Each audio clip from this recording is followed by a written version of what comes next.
She looks like she wandered in from a bus stop." Dr. Julian Thorne's voice carried through the break room walls of St. Jude's Trauma Center, sharp enough to cut through the expensive espresso machine's hiss. Chief of Trauma Surgery, Harvard Medical, Instagram following, 340,000, untouchable. She's 45 if she's a day. Who starts their nursing rotation at 45? And have you seen her hands? They shake. Probably DTs, alcoholic or burned out. He paused, then added with a smirk, though I'm sure she's very articulate.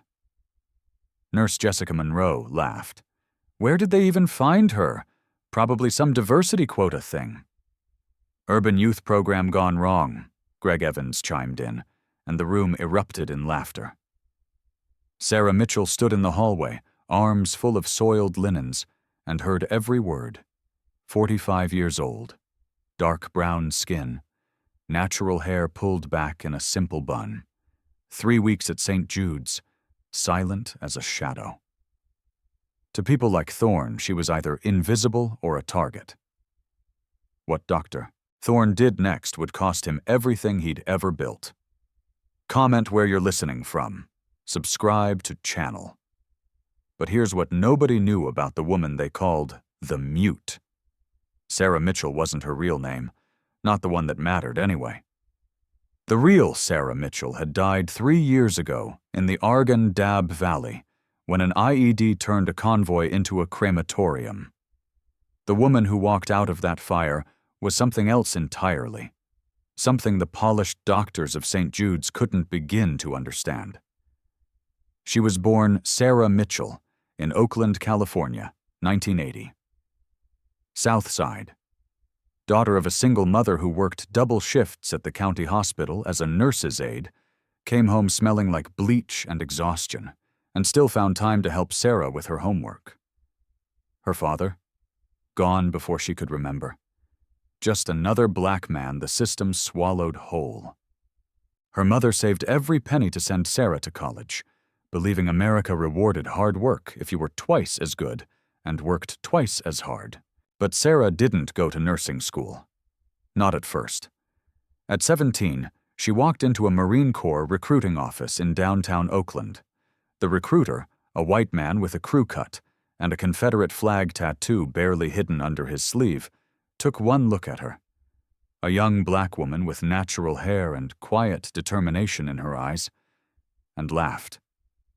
"You sure you're in the right place, sweetheart? The welfare office is 2 blocks down." Sarah had stared at him, her jaw set. "I want to be a combat medic." His smile disappeared. "We don't do affirmative action in the Corps, honey.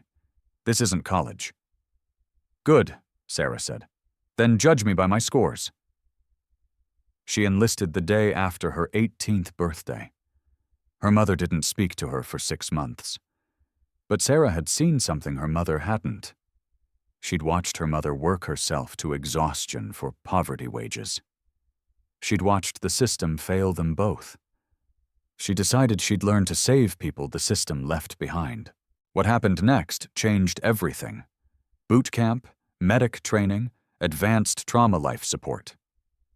Sarah excelled, top of her class, but that wasn't enough for her.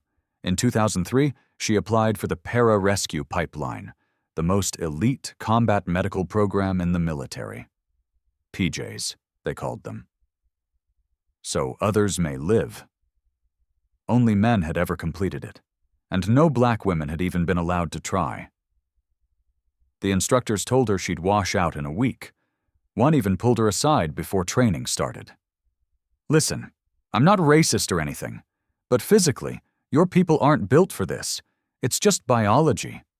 Maybe try something more, suited to your strengths." Sarah looked him dead in the eye.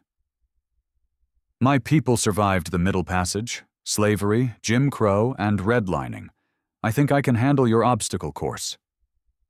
She became the first woman to graduate the program. The first black woman. 20 months of hell that would have broken men twice her size. Call sign? Angel. But the racism didn't stop with graduation. It just got quieter, more professional. For 20 years, Sarah Mitchell deployed to places the government wouldn't admit existed. She jumped out of helicopters into active combat zones. She performed emergency surgery in ditches while bullets snapped overhead. She carried men twice her size out of kill zones on her back. 400 combat saves. Confirmed. And through it all, she had to be perfect.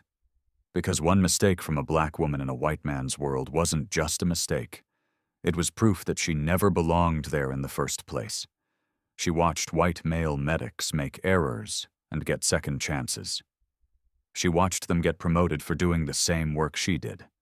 She heard the whispers. Diversity hire, affirmative action, DEI candidate. She didn't complain. She just worked harder. But nobody knew that now. Because 3 years ago, everything changed. The IED and argon dab didn't just destroy the convoy.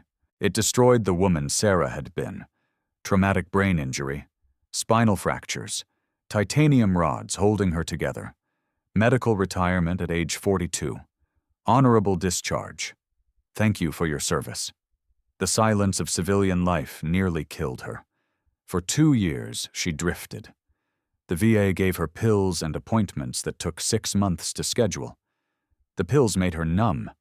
The numbness made her invisible, which, as a black woman veteran, she'd already been.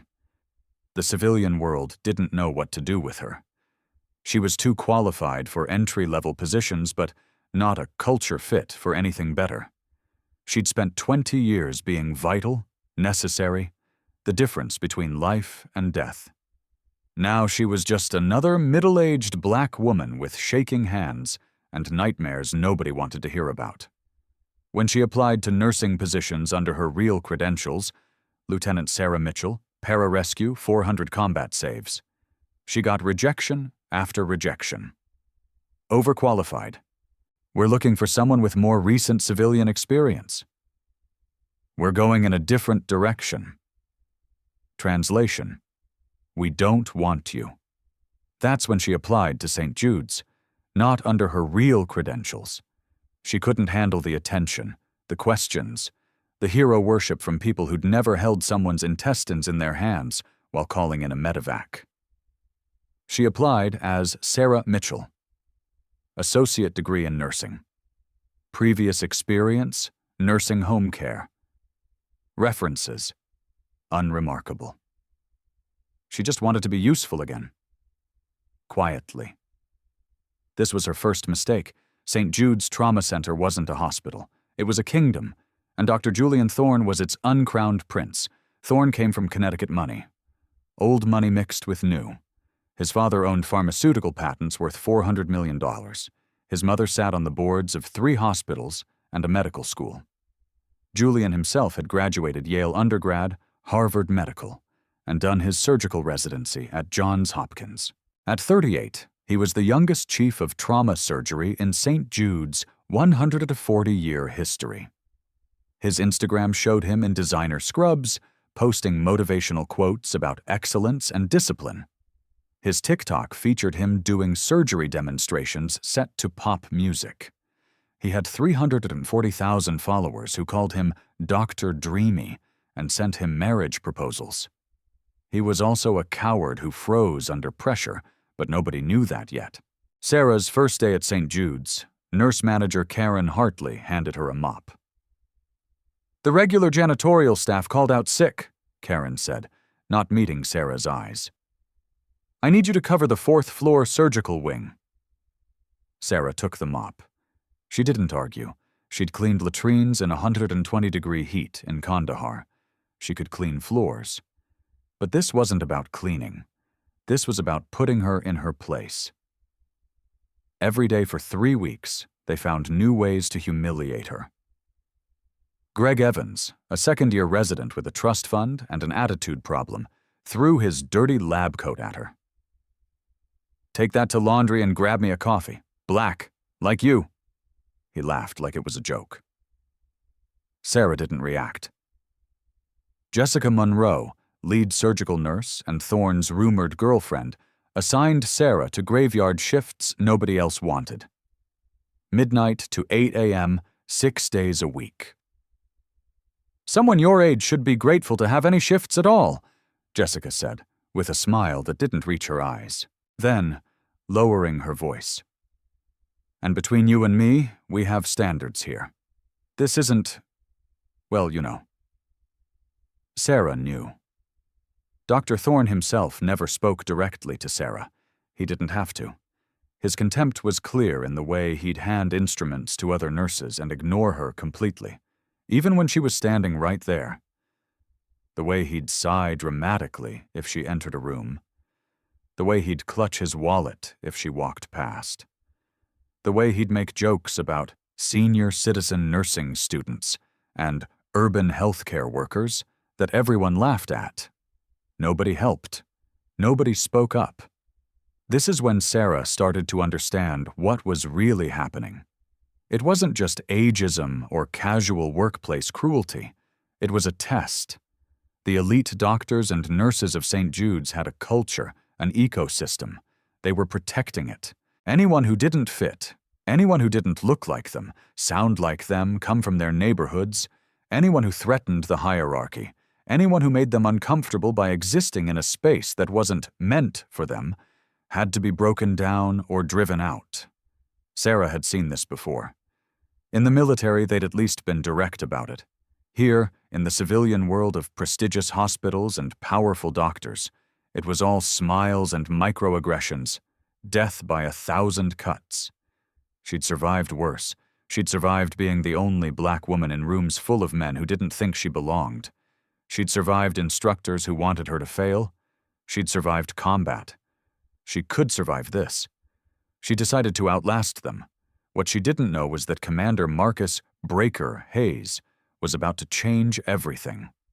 November 14th, 2023. 2:47 p.m. The hospital PA system crackled with a tone Sarah hadn't heard before. 3 sharp blasts. Code black. Mass casualty. ETA 3 minutes. The break room emptied instantly.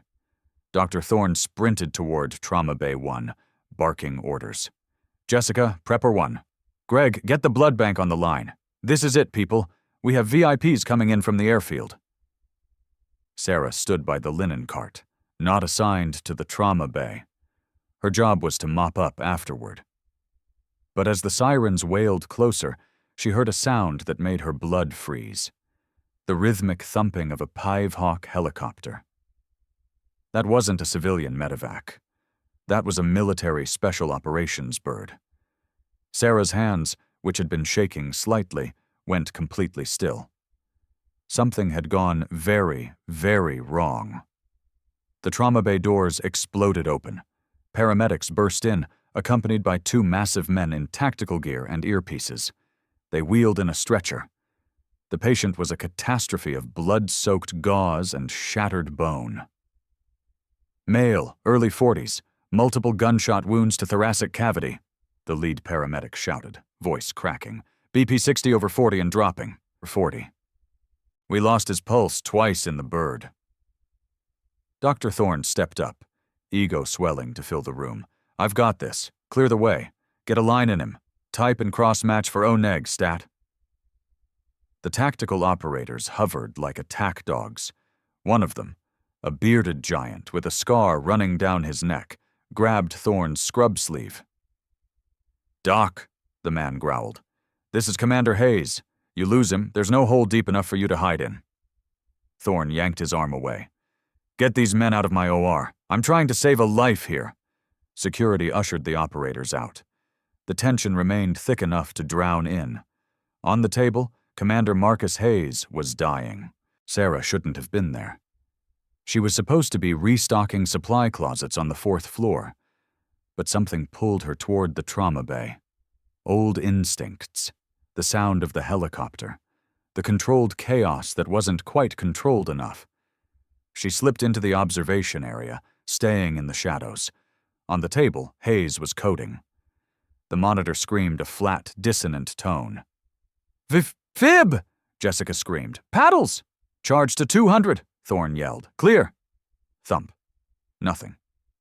"Charge to 300. Thump. Come on. Thorne was sweating now. The confident surgeon was cracking.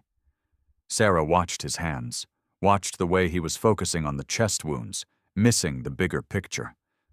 There was too much blood.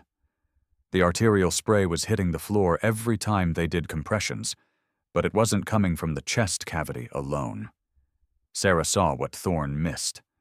Hayes's abdomen was distended, tight as a drum. The bleeding wasn't external. It was junctional, high femoral artery, hidden by the shredded tactical pants. Thorne was pumping the blood out of Hayes with every compression. "Where's the bleeder?" Thorne screamed. "I can't see anything through this mess." Sarah moved. She didn't think. 20 years of muscle memory took over. She walked past the observation glass, through the scrub room, and into the trauma bay. "Hey!" Greg stepped in front of her. "What are you doing? You're not authorized—" Sarah shoved him. Not a push, a tactical strike, shoulder to sternum. Greg stumbled backward into a cart of instruments, the breath knocked out of him. "Hey!" Thorne looked up, eyes wide with rage. "What the hell are you doing? Security!" Sarah ignored him. She reached the table. She didn't look at Thorne. She looked at the wound on Hayes's upper thigh, the one hidden by the trauma of the chest injuries. "He's bleeding out from the femoral," Sarah said. Her voice dropped an octave into the command voice that had directed fire teams under mortar attack. "Stop compressions. You're pumping the blood out of him." "You're fired," Thorne roared. "Get away from my patient." Sarah didn't flinch. She jammed her fist, her entire gloved fist, deep into the wound on Hayes's groin. It was a brutal, archaic maneuver, the kind of battlefield medicine that doesn't exist in sterile surgical bays. The room went silent. "I said stop compressions," Sarah repeated, staring Thorne dead in the eyes. "Look at the monitor." Thorne looked. The blood pressure, which had been flatlining, gave a small, weak blip. Then another. The massive arterial spray coating the floor slowed to a trickle. By applying direct manual pressure to the artery against the pelvic bone, Sarah had crimped the hose. He stabilized," Jessica whispered, staring at the screen. This was Sarah's second mistake. Sarah didn't smile. She was sweating, her face pale, her hands shaking from the exertion. But her grip was iron. "Clamp," Sarah said. She didn't ask. She ordered. Thorne stood frozen, his brain unable to process what was happening. The janitor nurse, the one he'd mocked for trembling hands, was currently elbow-deep in a Navy SEAL, holding his life together with sheer brute force. "I said give me a damn vascular clamp, doctor," Sarah barked. Thorne snapped out of it. He grabbed the instrument and handed it to her.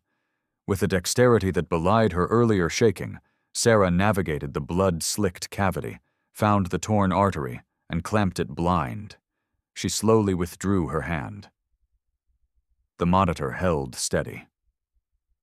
"Now," Sarah said, peeling off her blood-soaked gloves and tossing them into the bin. "You can treat the chest wounds. He won't bleed out while you do it." She turned to walk away. "Wait," Thorne stammered. Who are you?" Sarah paused at the door. The adrenaline was fading. The familiar ache in her spine was returning, the titanium rods reminding her she wasn't 25 anymore. She looked at the floor. "Just the new nurse," she said quietly. She walked out. But as she left, the trauma bay doors swung open again. The two operators from before, the ones security had kicked out, were standing there. They'd seen the last 30 seconds through the observation glass. The giant with the beard stared at Sarah as she walked past. His eyes went wide. He looked at her face, then at the way she walked, favoring her left leg slightly. "Angel," the operator whispered. Sarah didn't stop.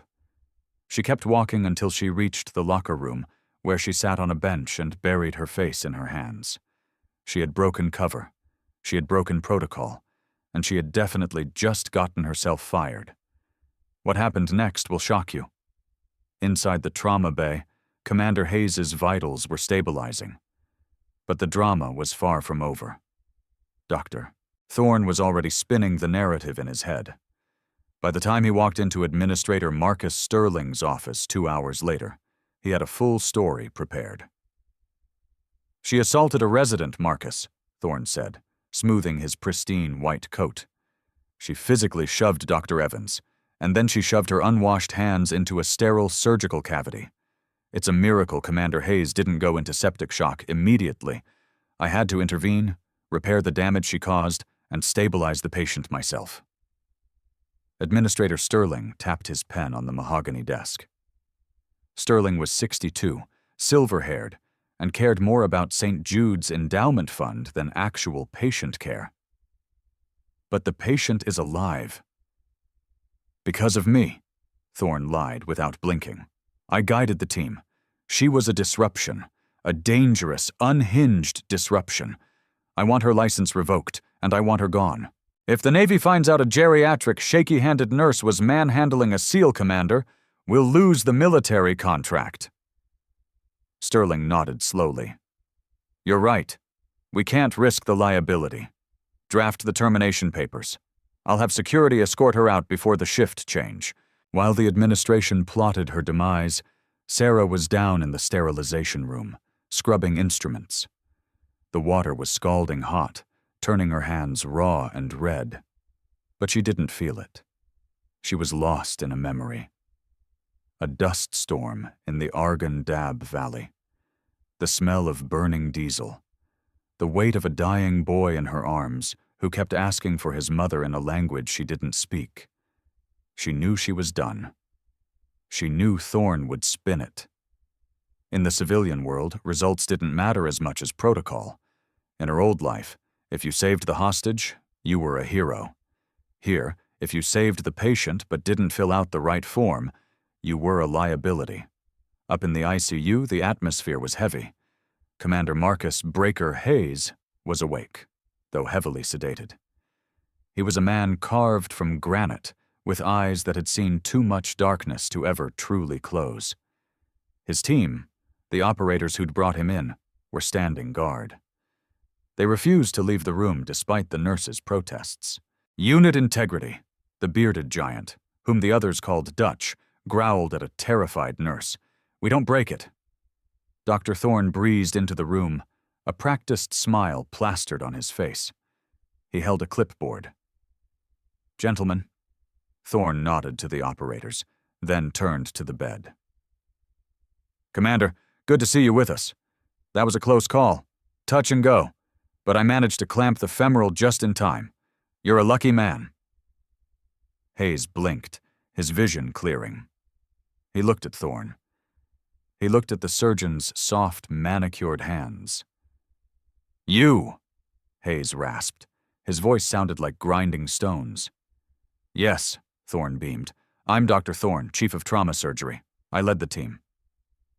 Hayes frowned. The memory was fragmented. Flashes of white light and searing pain. But he remembered a sensation.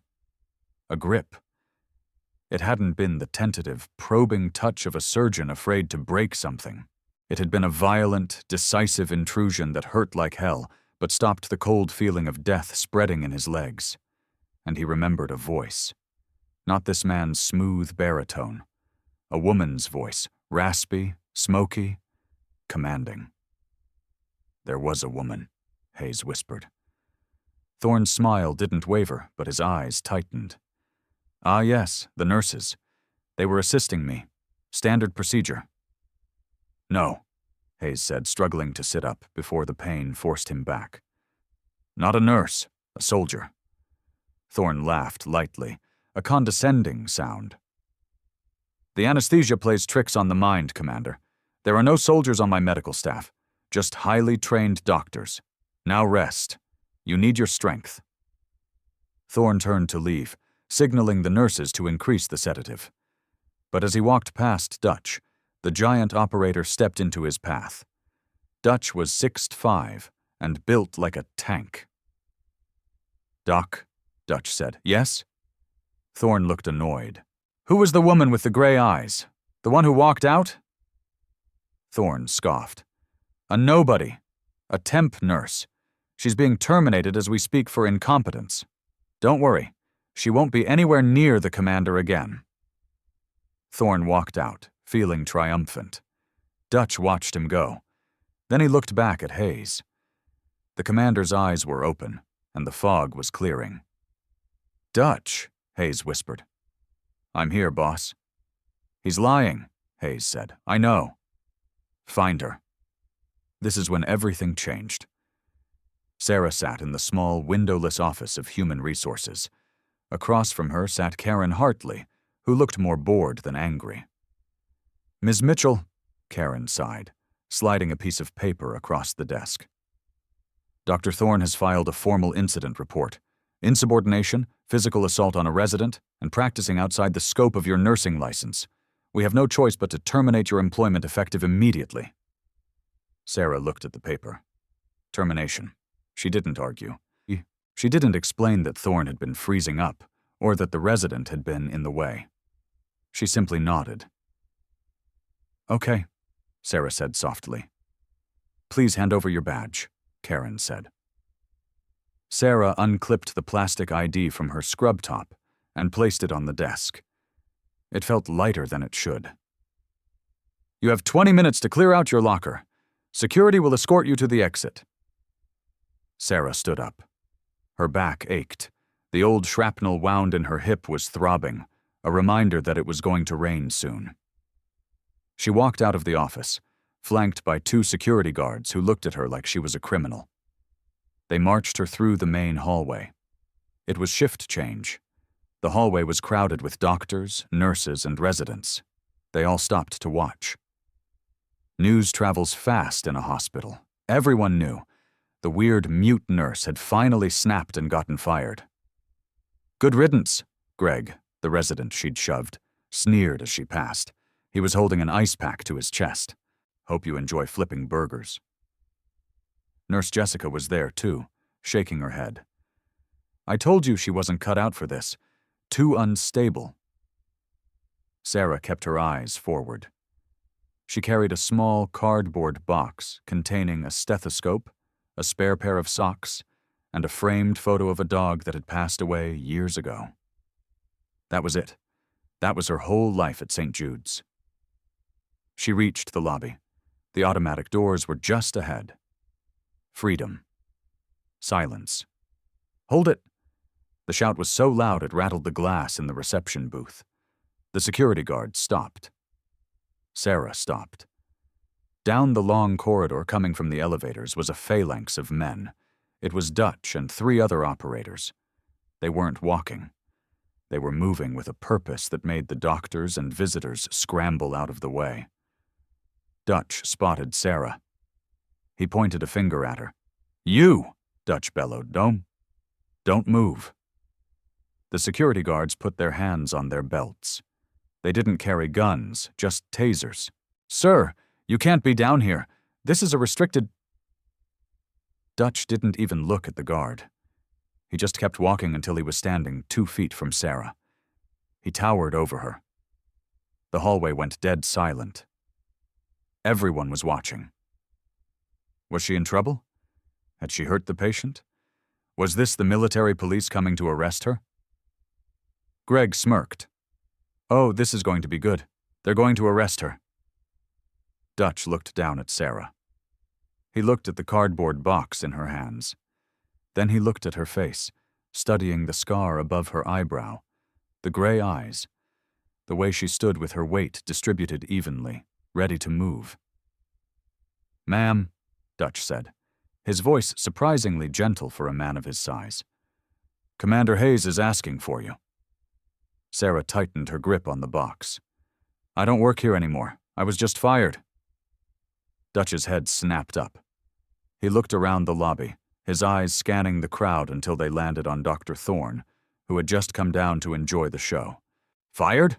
Dutch repeated, the word heavy with menace. She nearly killed the patient, Thorne shouted from the back, trying to regain control of the narrative. She is a danger to this hospital. Officers, remove her." Dutch turned his body slowly toward Thorne.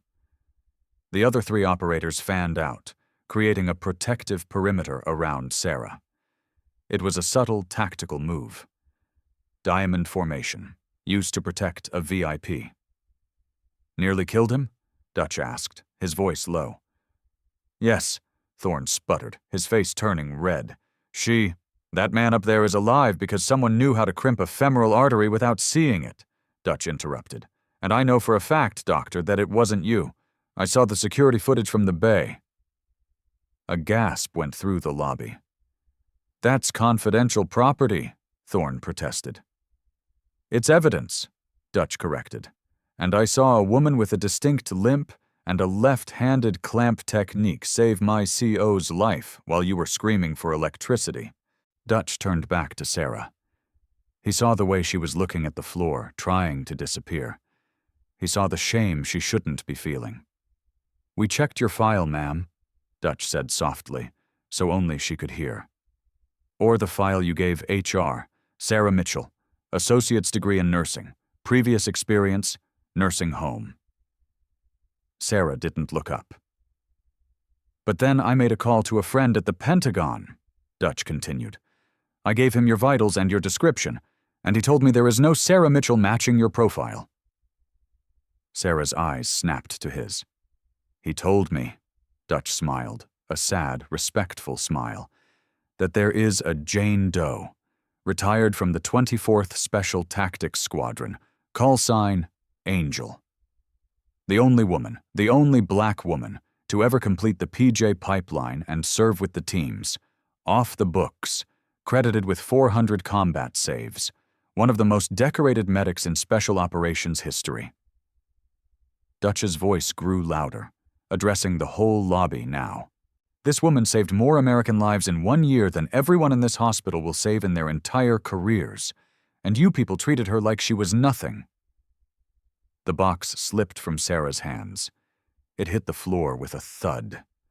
The whisper ran through the crowd like wildfire. "Special tactics, 400 saves, PJ pipeline." "I don't care if she's Florence Nightingale," Thorne pushed his way to the front. "She broke protocol. She is fired. She isn't going anywhere." "She isn't going anywhere!" A voice boomed from the elevators. The crowd parted. A wheelchair was being pushed forward by a terrified nurse. In it sat Commander Hayes.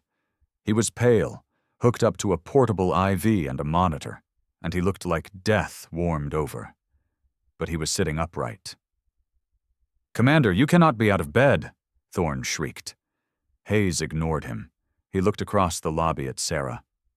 Their eyes locked. For the first time in years, Sarah felt seen. Not as a janitor, not as a screw-up, but as who she was. Hayes raised a trembling hand. He didn't point. He slowly, painfully brought his hand up to his brow. He saluted her. Dutch and the 3 other operators snapped to attention.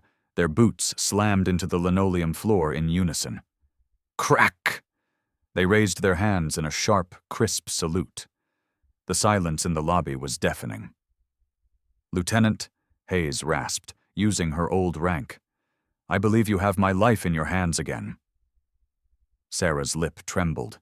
She fought it, but a single tear tracked through the dust on her cheek. She slowly straightened her posture. The slouch of the tired nurse vanished. Her shoulders squared. Her chin rose. She returned the salute. "Commander," she whispered. The truth they buried for 3 years. Thorne looked around, realizing the tide had turned violently against him. This is ridiculous," he stammered. "This is a hospital, not a parade ground. Security." "Shut up," Administrator Sterling said. He had appeared on the balcony overlooking the lobby. He'd been watching the whole thing. He looked down at Thorne. "Shut up, Julian." Sterling walked down the stairs. He approached Sarah. He looked at the operators, then at the commander, and finally at the new nurse he had just ordered. Fired. Mitchell, Sterling said, his voice shaking slightly. It seems there has been a significant misunderstanding regarding your employment status. No misunderstanding, Sarah said, her voice regaining that steel from the trauma bay. She looked at Thorne. I quit. No, Hayes said from the wheelchair. He rolled forward until he was right in front of her. You don't. He looked up at her. I have a mission for you, Angel, Hayes said, and it pays better than this place. But before Sarah could answer, the hospital doors blew open again. This time it wasn't a patient. It was a man in a black suit, holding a briefcase, followed by 2 state troopers. Dr. Julian Thorne? The man in the suit asked. Thorne blinked. I am Dr. Thorne. I'm from the Medical Ethics Board, the man said. We just received a digital packet containing security footage of Trauma Bay 1, along with audio logs of you falsifying patient records. Thorne went pale. He looked at Dutch. Dutch held up his phone and winked. You're suspended pending an immediate investigation, the man in the suit said. Troopers, please escort the doctor off the premises. As Thorne was dragged away, kicking and screaming about his reputation, the lobby erupted into applause. Not for Thorne. They were clapping for Sarah. But the story wasn't over, because the mission Hayes had mentioned wasn't just a job offer. It was a warning. The applause in the lobby died down as quickly as it had started, replaced by a cold, vibrating tension that made the hair on Sarah's arms stand up. Commander Hayes didn't smile. He grabbed Sarah's wrist, his grip surprisingly strong for a man who had flatlined an hour ago. Angel, Hayes whispered, his voice low enough that only she and Dutch could hear. They didn't just ambush us. They hunted us. Blackwell. They know I have the encryption key. They know I'm here. And they don't leave loose ends. Sarah's eyes narrowed. Blackwell. A rogue private military contractor that operated outside the law. Ruthless, efficient, heavily armed. If Blackwell was coming, hospital security wouldn't stand a chance. How long do we have? Sarah asked, her voice shifting seamlessly back to the tactical cadence of a lieutenant. They hit the convoy at 1400. Dutch checked his watch. They'll track the medevac bird. They know we're stationary. I'd say we have less than 20 minutes before the first scout team breaches. Sarah turned to the stunned crowd of doctors and nurses. Administrator Sterling was still standing there, looking confused. Greg and Jessica were staring at Sarah like she was an alien. Listen to me, Sarah shouted. The rasp in her voice was gone, replaced by pure command presence. We are locking down this hospital. This is no longer a medical facility. It is a defensive hard point. You can't just... Sterling started to protest. If you want to live, you will do exactly what I say. Sarah cut him off. She turned to Dutch. Dutch, take your team and secure the ground floor entrances. Use the vending machines and heavy furniture to barricade the glass doors. Nothing gets in. Roger that, LT, Dutch said, grinning as he racked the slide of his concealed sidearm. Sarah turned to Greg. The arrogant resident was trembling. Greg, Sarah said sharply. Yes? Take Jessica and move all patients from the south wing into the interior corridors, away from the windows. Turn off the lights. Do it now. But Dr. Thorne said... Jessica stammered. Thorne is gone, Sarah snapped. I am the ranking officer on this deck. Move. They moved. Sarah wheeled Hayes back towards the elevator. We're going to the 4th floor. Surgery. It has the thickest walls, limited access points, and backup generators. As they reached the 4th floor, the hospital hummed with a terrified energy. Sarah pushed Hayes into Trauma Room 3, the room farthest from the elevators. She began stripping the room of non-essentials. You need a weapon, Hayes said, reaching for the holster on the pile of his bloody clothes that had been bagged up. It was empty. The paramedics had removed his Sig Sauer. I have weapons, Sarah said, opening a drawer. She pulled out a scalpel, a roll of heavy surgical tape, and a pressurized canister of ethanol. Suddenly, the hospital lights flickered and died. Total darkness. The backup generators kicked in a second later, bathing the hallways in a dim, eerie red emergency light. Click. The intercom system crackled. But it wasn't the hospital operator. Commander Hayes, a distorted, digitized voice echoed through the speakers. We know you're on the 4th floor. Send the encryption key down in the elevator and we will leave the civilians alone. You have 5 minutes. Sarah looked at Hayes. They're bluffing, Hayes said. They'll kill everyone to cover their tracks. Sarah walked to the double doors of the surgical ward. She looked through the small glass window. The elevator at the far end of the hall dinged. The doors opened. 4 men stepped out. They wore black tactical gear, gas masks, and carried silenced submachine guns. They moved with fluid, professional precision. Blackwell operators. They weren't here to negotiate. Sarah turned to the nurses' station where Greg and Jessica were cowering behind the desk. Get into the supply closet, Sarah whispered. Lock the door. Do not open it unless you hear my voice. What are you going to do? Greg whispered, tears streaming down his face. You don't have a gun. Sarah looked at the scalpel in her hand. She looked at the fire extinguisher on the wall. She looked at the shadows stretching down the hallway. I'm going to triage the situation, Sarah said. She slipped into the darkness of the hallway, disappearing like a ghost. What happened next would become legend. The hallway was silent except for the rhythmic thump, thump, thump of the Blackwell operators' boots. They moved in a stack, checking rooms one by one. Kick, clear, move, kick, clear, move. They were getting closer to trauma room 3. The lead operator signaled to stop. He saw something on the floor. It was a wheelchair, overturned. A distraction. Check right, the leader whispered into his comms. The second man peeled off to check the linen closet. He opened the door. Whoosh! A blast of white powder exploded into his face. Sarah had rigged a dry chemical fire extinguisher to the door handle with surgical tape. The operator gagged, blinded, flailing his arms. In the confusion, a shadow dropped from the ceiling panels above them. It was Sarah. She didn't land on the ground. She landed on the third man's back. Before he could raise his weapon, she jammed a syringe into the exposed gap of his neck armor. Succinylcholine, a paralytic agent used for intubation. The man dropped like a stone, his muscles seizing instantly. The leader spun around, firing blindly. Bullets chewed up the drywall, but Sarah was already moving. She rolled under a gurney, sliding across the polished floor like a baseball player stealing home. She came up behind the blinded man, who was still pawing at his eyes.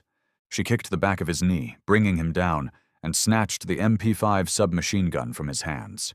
Contact rear! The leader screamed. Sarah didn't hesitate.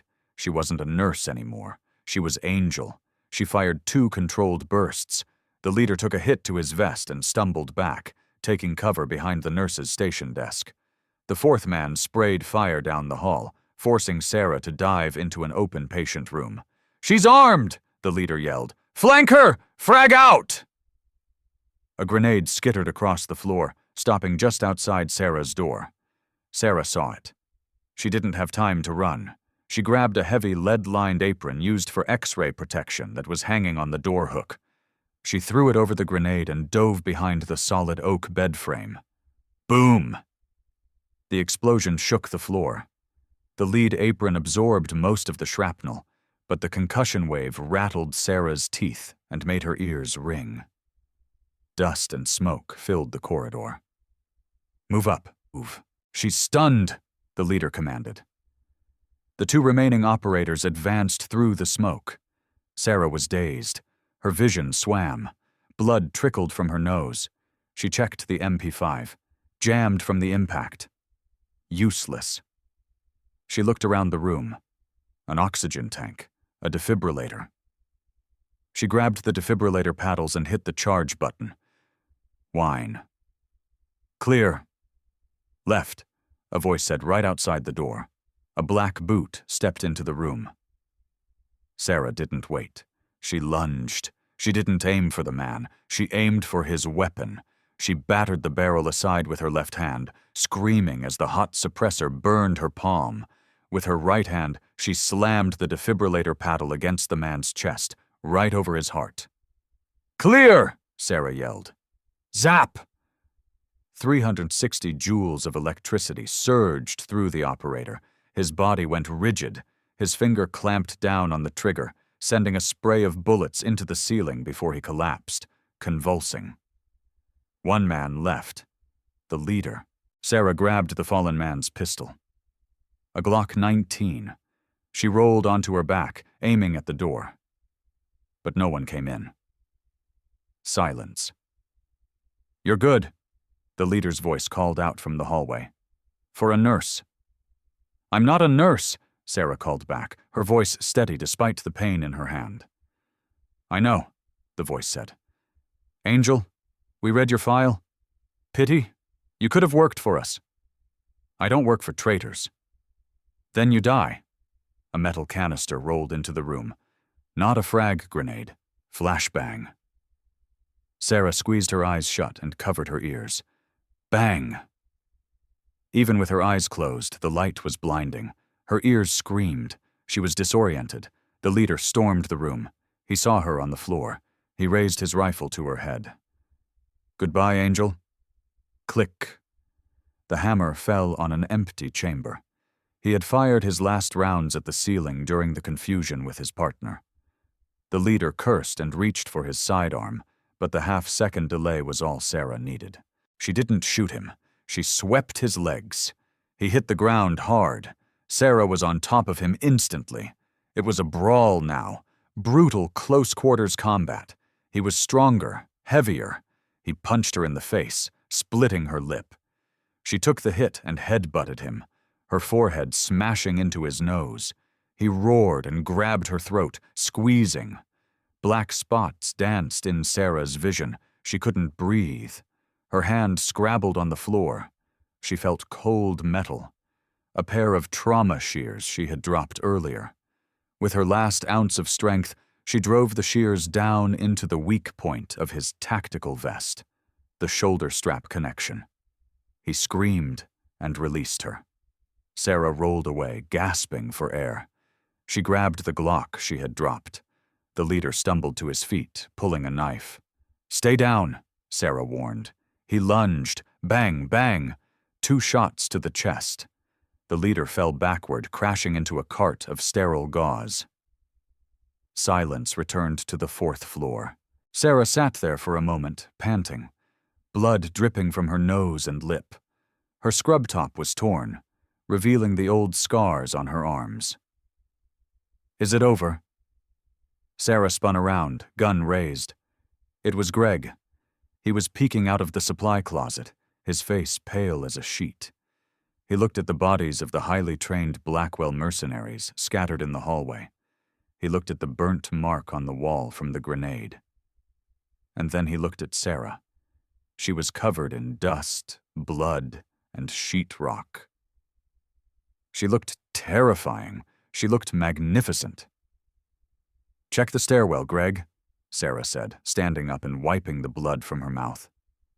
And get me a suture kit. I think I popped a stitch. Greg nodded frantically. Yes, ma'am. Right away, ma'am. Sarah limped toward Trauma Room 3. She opened the door. Commander Hayes was sitting up, holding a scalpel, ready to fight. He saw Sarah and relaxed. Status? Hayes asked. Floor secure, Sarah said, leaning against the doorframe. 4 hostiles down, but they'll send a second wave. We need to move. We can't, Hayes said, nodding towards the window. Sarah looked out. Down in the parking lot, 3 black SUVs had pulled up. More men were pouring out, heavily armed men, and a helicopter was approaching from the south. Not a medevac, a blacked-out attack chopper. That's the extraction team, Hayes said grimly. or the cleanup crew. Sarah checked the magazine in the Glock. 7 rounds. Dutch, she radioed on the headset she had taken from the dead leader. Status? Pinned down in the lobby, LT, Dutch's voice came back, accompanied by the sound of heavy gunfire. We're taking heavy heat. Can't get to you. Sarah looked at Hayes. They were trapped on the 4th floor. No way down, no way out.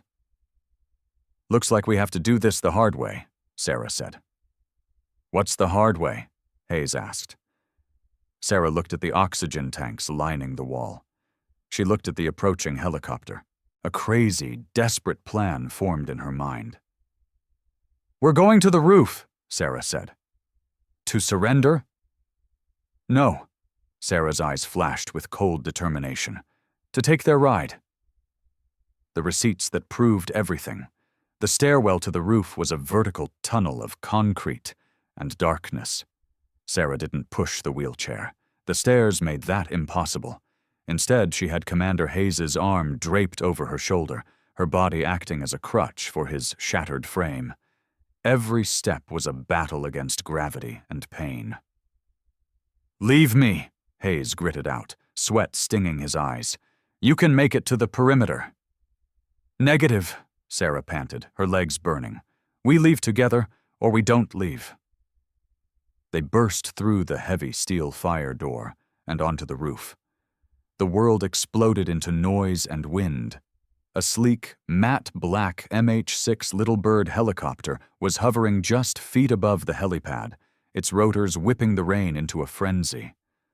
The downdraft was immense, tearing at Sarah's scrubs. 4 men were fast roping down from the skids. The cleaners. They hit the deck with heavy thuds, weapons raised. Sarah dragged Hayes behind a massive HVAC ventilation unit, just as bullets sparked against the metal casing. Ping, ping, ping. They have us pinned, Hayes yelled over the roar of the rotors. Sarah looked at the oxygen tank she had dragged up with them. It was a crazy gamble, a 1 in a million shot. But she was out of options. Cover your ears, Sarah screamed. She didn't aim at the men. She aimed at the valve of the pressurized oxygen cylinder lying on the concrete between them and the enemy. She leveled the Glock. She took a breath, finding the stillness in the chaos. Bang! The bullet sheared the valve off the tank. The cylinder didn't just explode, it became a missile. With a shrieking hiss of escaping gas, the heavy steel tank launched itself forward with terrifying velocity. It smashed into the legs of the lead mercenary, shattering bone, before careening into the tail rotor of the hovering helicopter. Crunch! The helicopter screamed. A mechanical shriek of tearing metal. The tail rotor disintegrated. The pilot lost yaw control. The bird began to spin violently, the torque whipping it around. The pilot fought the stick, but physics was unforgiving. The helicopter slewed sideways, its skids clipping the edge of the roof, and crashed hard onto the helipad, rolling onto its side. The rotors shattered, sending shrapnel flying like deadly confetti. The mercenaries on the roof were knocked flat by the impact. Move now, Sarah roared. She hauled Hayes up. They didn't run away from the crash. They ran toward it. The pilot was slumped over the controls, unconscious. Fuel was leaking. The engine was whining, trying to tear itself apart. Sarah yanked the pilot's door open, unbuckled him, and dragged him out onto the wet concrete. She shoved Hayes into the co-pilot seat. Can you fly? Hayes shouted, strapping in. I'm a para-rescue jumper, Sarah yelled, jumping into the pilot's seat. We know enough to get home? She scanned the console. It was a digital glass cockpit. Complex. Military grade. Warning lights were flashing red. Rotor RPM. Low. Hydraulic failure. Come on, Sarah whispered, flipping switches with practiced speed. She killed the auto throttle and engaged the manual override. Outside, the surviving mercenaries were getting to their feet. They raised their rifles. Bullets shattered the windshield. Glass sprayed into the cockpit. Sarah grabbed the cyclic stick and ripped the collective up. The helicopter groaned, shuddered, and lifted. It was ugly. It lurched to the left, scraping the concrete, sparks flying. But it was airborne. Sarah kicked the pedal, swinging the nose around. She didn't fly away immediately. She dipped the nose, buzzing the mercenaries, forcing them to dive for cover. "Dutch!" Sarah screamed into the headset. "Roof is clear. We have air transport. Get your team to the roof. Now!"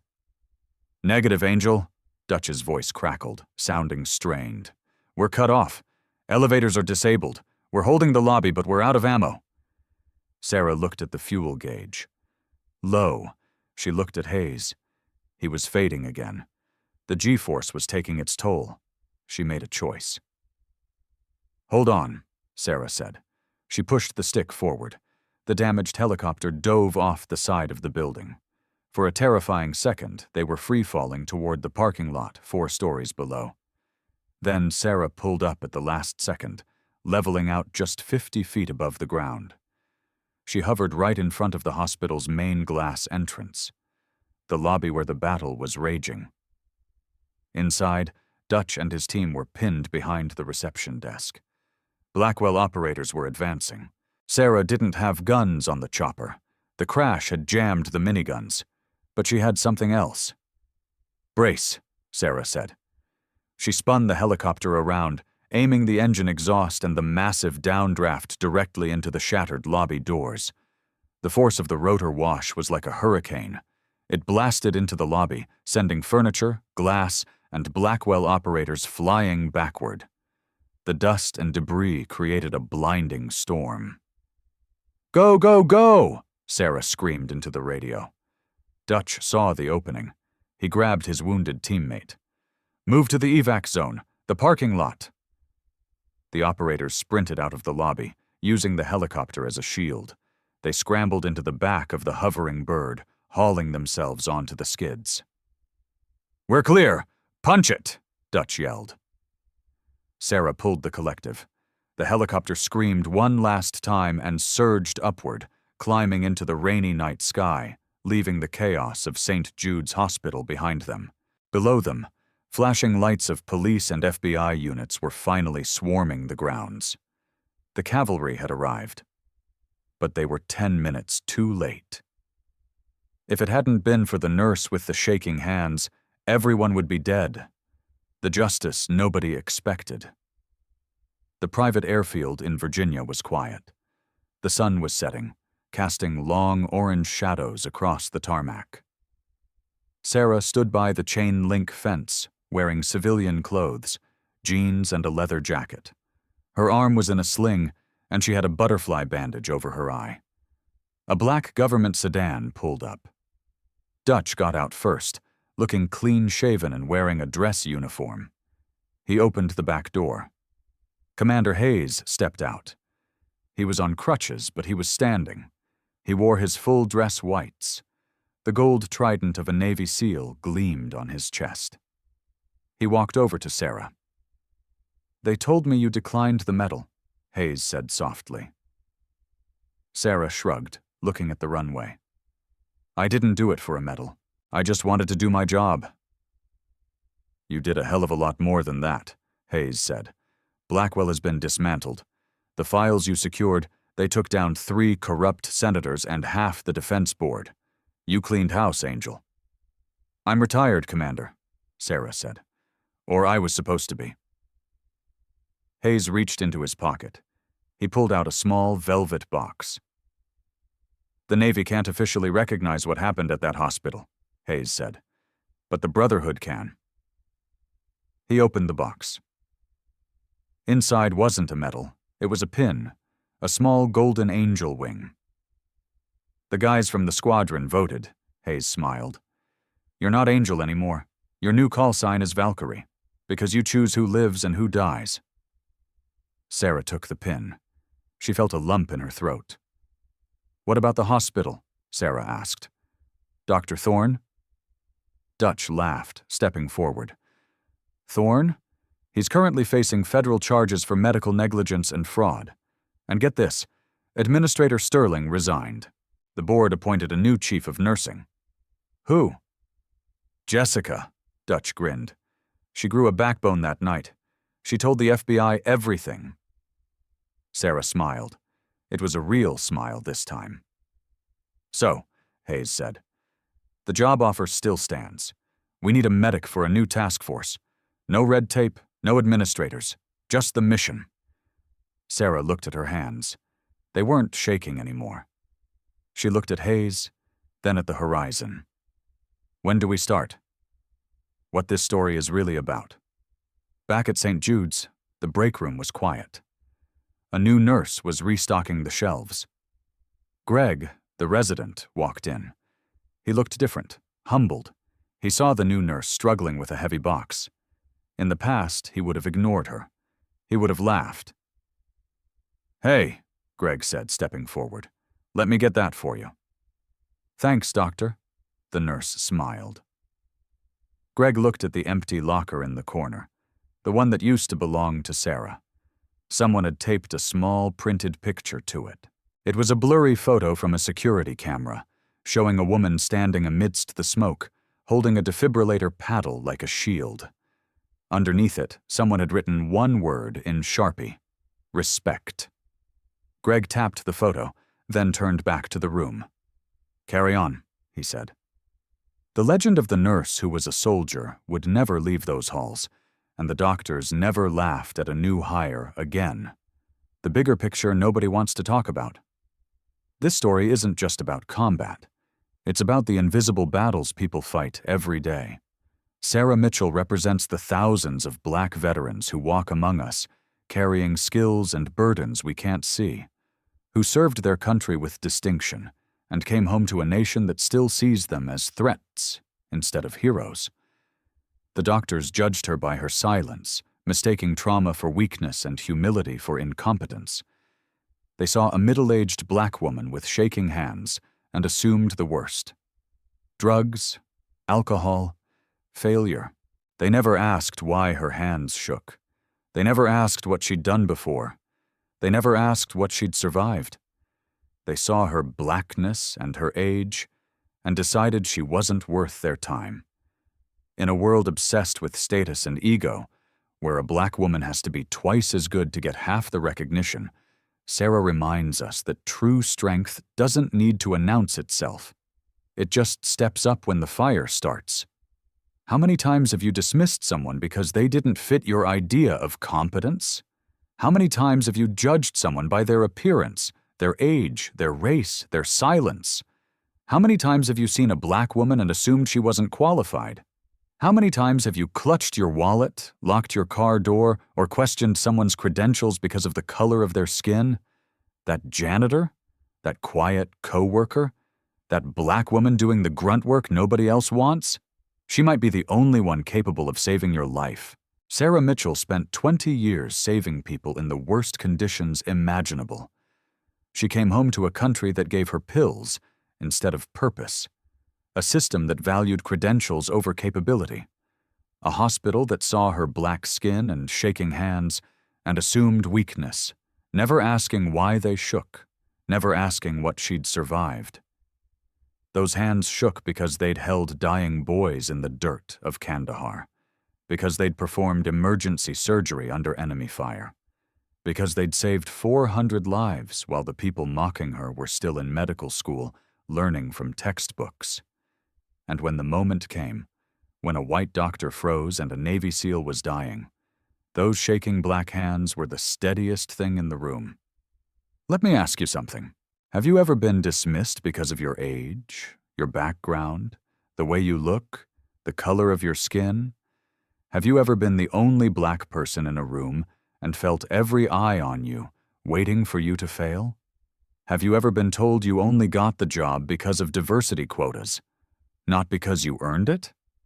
Have you ever worked twice as hard for half the recognition because you had to be perfect while others could be mediocre?